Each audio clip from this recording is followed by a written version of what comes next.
I am Seshaveni Bhimireddy. Invite to happy life. ఎలా ఉన్నారండి? ఏం చేస్తున్నారు?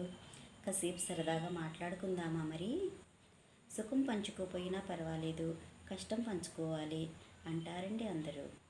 ఆ మాట వాస్తవమే. మన మనసులో ఎంత కష్టం ఉన్నప్పటికీ మన బంధువులతో కానీ స్నేహితులతో కానీ పంచుకున్నామనుకోండి, సగం బాధ తీరిపోయినట్లే ఉంటుంది.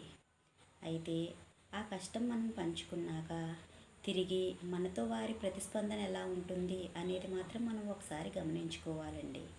ఎందుకంటే మన స్నేహితులైనా బంధువులైనా మనకు కష్టం వచ్చినప్పుడు మన కష్టాన్ని వాళ్ళని పంచుకునే కంటే కూడా అండి, ఆ కష్టం నుండి మనల్ని బయటపడేసే వాళ్ళుగా ఉండాలి. అంటే బయటపడేయడం అంటే మన కష్టాలను వాళ్ళని తీర్చమని కాదండి.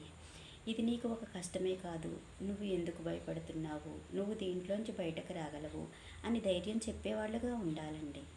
ఎందుకంటే మన మనుషుల మనస్తత్వం ఎలా ఉంటుందంటే అండి, వరుసగా ఏవైనా 2 కష్టాలు బాధలు వచ్చినాయి అనుకోండి, అంతకుముందు ఎన్ని సంతోషాలు వచ్చినా సరే అవన్నీ మర్చిపోతాము. మొత్తం మన చిన్నప్పటికి వెళ్ళిపోయి అప్పటి నుంచి ఇప్పటి వరకు వచ్చిన కష్టాలన్నీ కూడా ఇటుక ఇటుక పేర్చి గోడ కట్టినట్టుగా పేరు చేసుకుని బాధపడిపోతూ ఉంటాము. నాకు ఎప్పుడు ఇంతే, ఇలానే జరుగుతుంది, నా జాతకమే ఇంత, ఎలాగో ఏంటో, నా నా రాతే ఇంత, అలా అనుకుంటూ ఉంటాము.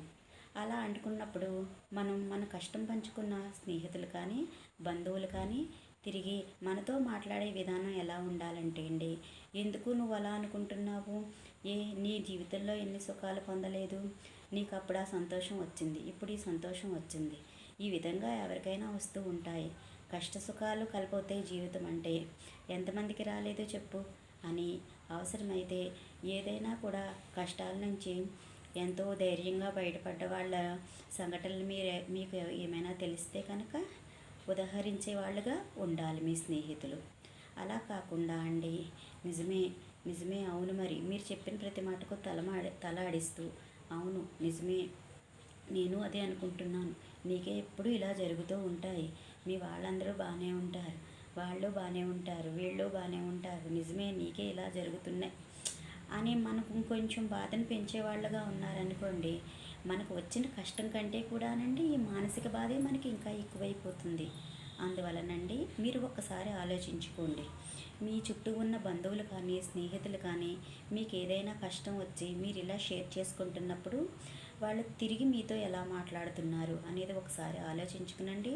వాళ్ళు తిరిగి మీతో, అంటే చెడ్డవాళ్ళని అనను, వాళ్ళు చాలా మంచివాళ్ళే, మీలా సెన్సిటివ్గా ఉన్నవాళ్ళే, అవును నిజమే కదా నిజమే కదా అన్నట్టుగా మీ బాధను పంచుకోవాలి అన్నట్టుగా వాళ్ళు తిరిగి అలా చెప్తూ ఉంటారు.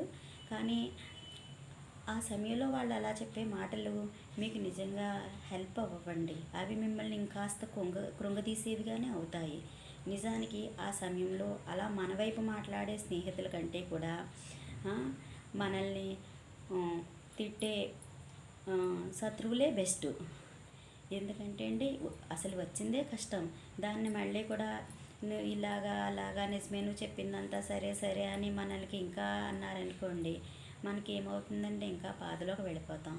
అందువలన అండి మీరు ఎప్పుడు కూడా అండి, మీరు చెప్పిన ప్రతి మాటకి తలాడించే వాళ్ళతో మీరు అసలు మీ కష్టాలు ఏవి కూడా, మీ కష్టాలు బాధలు ఏవి కూడా షేర్ చేసుకోవద్దండి. వాళ్ళు తిరిగి ఎలా స్పందిస్తారు, మీకు ధైర్యం చెప్పేవాళ్ళుగా ఉండి మిమ్మల్ని బాధల నుండి బయటపడేసే వాళ్ళుగా ఉన్నారనుకోండి, మీరు వాళ్ళతో షేర్ చేసుకోవచ్చు.